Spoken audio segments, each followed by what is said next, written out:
श्रावण मास की पूर्णिमा को रक्षाबंधन मनाया जाता है। इस साल ये त्योहार 19 अगस्त को मनाया जाएगा।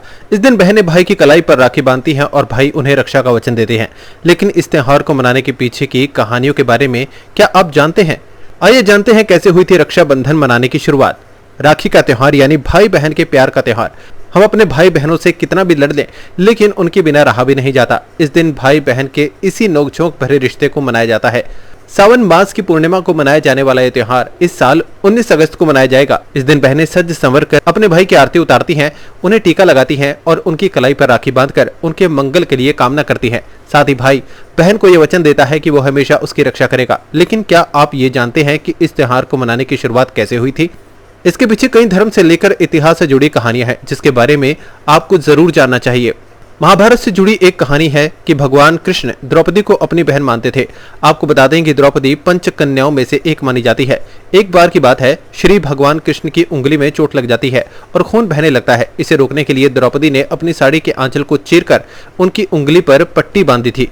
द्रौपदी की इस श्रद्धा और प्रेम को देखकर भगवान कृष्ण ने उनकी सुरक्षा का वचन दिया था और कौरवों की सभा में द्रौपदी चिरहरण के समय चमत्कार करके अपनी बहन द्रौपदी की लाज बचाई थी। ऐसा माना जाता है कि तभी से रक्षाबंधन का त्योहार मनाया जाता है, जिसमें बहनें भाई की कलाई पर कच्चा धागा बांधती हैं और भाई बदले में बहन की रक्षा का वचन देते हैं। रक्षाबंधन से जुड़ी एक ये कहानी भी प्रचलित है, जो देवी लक्ष्मी और राजा बलि से जुड़ी है। बलि भगवान विष्णु का परम भक्त था और उन्होंने उसे वचन दिया था कि वे उसकी रक्षा करेंगे।